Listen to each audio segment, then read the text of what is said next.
welcome to our podcast, Rich in Love. I'm Jake Maddock, and of course joined by my lovely wife, Mrs. Maddock.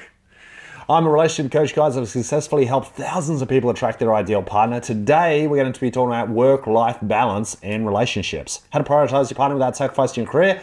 I encourage all you guys, leave a comment, like the video, put it in the comments what your thought is, contribute to the discussion.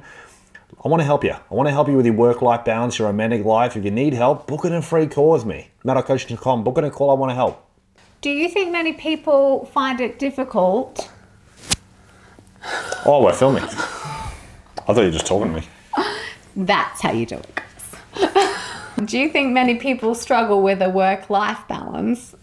Yeah, a lot of people have no idea how to manage their time properly. So they're always stressed.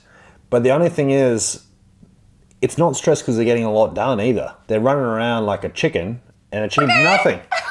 They achieve nothing. They're like, why can't I do anything properly? And they're just wasting time and they're frustrated with time and everything falls apart.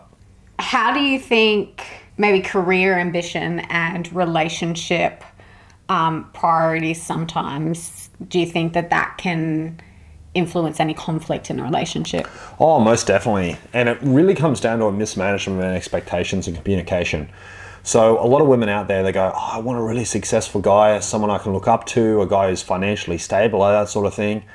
Well, have a think to yourself, what does a successful guy do most of the time? He works. He's not sitting around playing video games. He's at work. He's working all the time. I work all the time.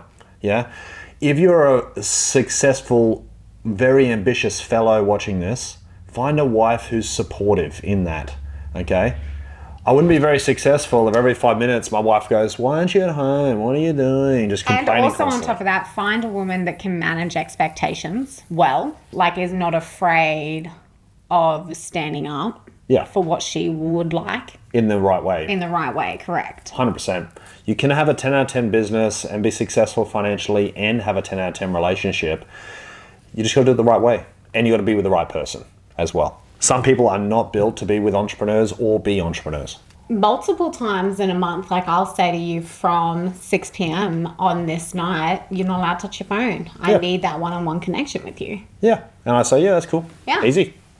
So it's just finding You got to communicate it. Yeah, you got to communicate it and manage your expectations when you're feeling down. If you're feeling a little bit neglected, just sit back and go, okay, well, instead of just swallowing this and just sitting with it and hoping that they'll realize, speaking up and going, hey, I need a little bit more from you right now. And say it in a nice way, like that as well. Please give that to me. If you said, you never spend any time with me, you probably don't even love me. If you be really negative, that's not I good. find though when people get to that situation, they've been swallowing it. Yeah, they didn't talk about it soon enough. No, they've been swallowing it. So once you start to feel that, that's when you got to speak up. 100%. You can't just let it boil and boil and boil and then become rude and mean about it. You know what's interesting? I don't really believe in the word balance. What do you believe in? I believe in utilizing what you have. What do you have? You have 168 hours. There's 168 hours in a week. How do you use them effectively? That's right. That's the question. What do you want to achieve? How do you use them effectively? It's not, oh, I'm trying to balance something. Forget about balance. You got 168 hours. You're not a seal. How are you going to use those hours? Use those hours effectively, guys. So you got to think about the way I like to do it. Pen and a piece of paper. What are all the things you need to do in a week? What are all the things you want to do in a week? What are the things you need to do? What do you want to do? How are you going to do it? How long is the travel time? What are all the things that you don't think about, the in-between of things? With your lifestyle design, you're managing your time, the 168 hours. What should we have on our list? Your dates. Going on a date every week, yeah. Or date days or whatever. Yep. Every week, minimum every fortnight. Brilliant. Some people need to schedule in intimacy. Yes, if you and your partner aren't connecting on a sexual level and you need to hump more, put it on the calendar. Yeah, every Monday, Wednesday, Friday, for example. Sometimes when life gets busy, that is the way that you need to do it. You only need to do that for a week or two and then it starts to get back up and running again. But it calls for it sometimes and that's okay, and don't be ashamed of that. Be ashamed of not doing it and being lazy. That's bad. You got to also prioritize your health. So Self-care, going to the gym. Self-care, like working out, going to the gym, exercising your body physically, doing a sauna and ice bath at least once a week. The thing with life, guys, I think you have to be a fantastic all-rounder. You can't just go, well, I'm really good in this one area. No, that's not good enough. I think you have to prioritize in your lifestyle design. You need the first things that you need to put in are the things that you're bad at keeping yourself accountable for. Yep, good idea.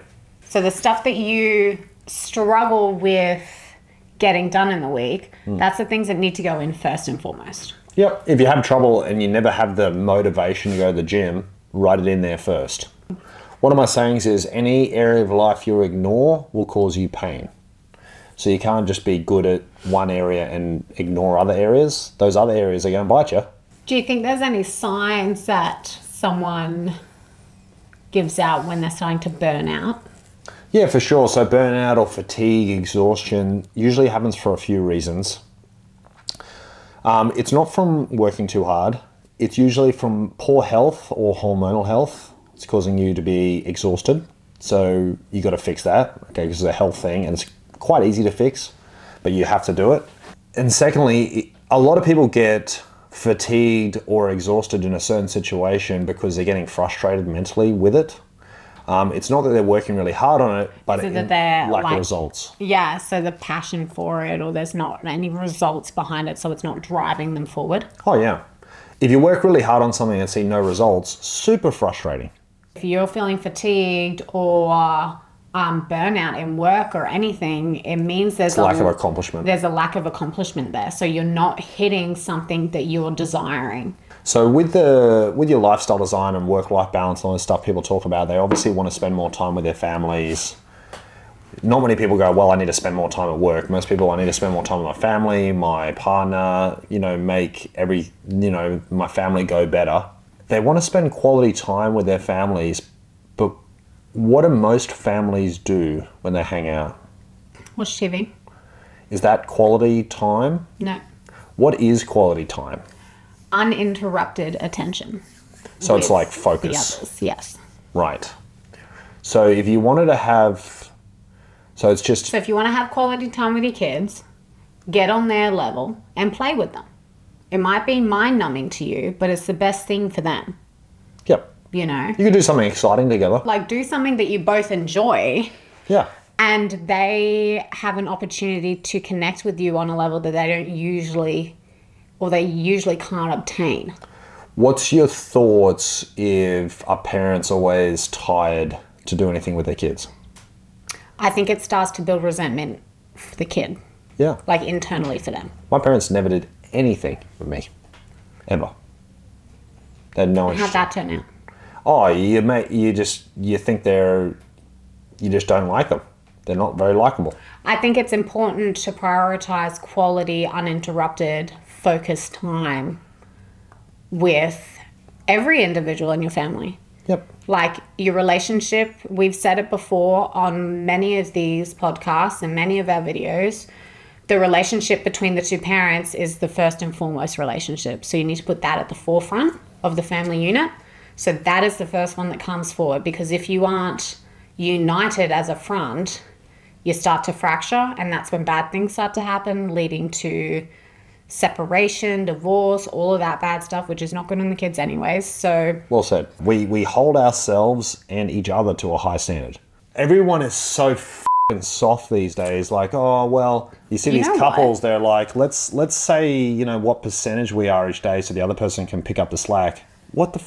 A lot of people are very sensitive, so you got to really find someone on your level who will hold you to a good standard, but you also have a lot of respect for that person and vice versa. That's the key. I think the key is as well the respect of communication. Like, you're not going to go to your partner and go, get the hell up, you're being so lazy. Yeah, Like, you're it's not going to rude. be rude about it. No, 100%. You got to be motivated, ambitious, disciplined, all those sort of fantastic things, and find someone on your level.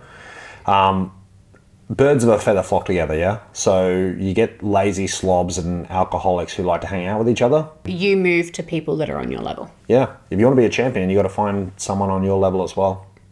Unless it's just not going to work. What are your thoughts on people that work in jobs that are not flexible? So, e.g., FIFO or shift workers or... Get a new job. Short answer. I know you think at the moment if you're working in the mines or you're doing shift work, you're like, this is a really good job, I'm getting paid heaps. You are getting paid above average, yes. Is it possible to achieve a 10 out of 10 doing that? It's a million times harder. A 10 out of 10 is worth a lot more than making a little bit more money, believe it or not, okay? If you want to be financially well off, you can start a business, you can become financially literate, you'll learn everything there is to know about money and discipline behind it and have a good money mindset, okay? So then you can work a normal job and still save lots of money. But it's worth it if you can achieve a 10 out of 10. Some jobs are not conducive to achieve a 10 out of 10. Don't do them. Just don't do the jobs. It's not worth it. I've done a whole bunch of jobs before which were not conducive to a 10 out of 10. If you're going to do those jobs, fine. Don't have relationships. Be single. What do you think about those jobs make it hard? Not much time together, mainly. They're just too demanding. Yeah. You need to have a job where you can have quality time with your partner. Do you think it's good to unplug from technology? I like putting my phone down at like 7 p.m. and then you don't touch it again until the morning. Like, I know a text message only takes 5 seconds, so it's not really taking that much time away from playing with your kids. But also, it's just good for you as well, have a bit of a break. Not even that. I think it's good for your discipline. Yeah. I think it's very good for your mindset to be able to do that. And it tests your mindset to see whether you're resilient enough. Guys, we hope you enjoy this video. Please subscribe to the channel, like the video, leave a comment. Tell me about in the comments, tell me about your situation, what you face, what's your thoughts of work-life balance, your career, love. Love to hear about it. What's the healthy balance? And then look, if you really need help, book in a free call with me. I've coached thousands of people. I want to help you.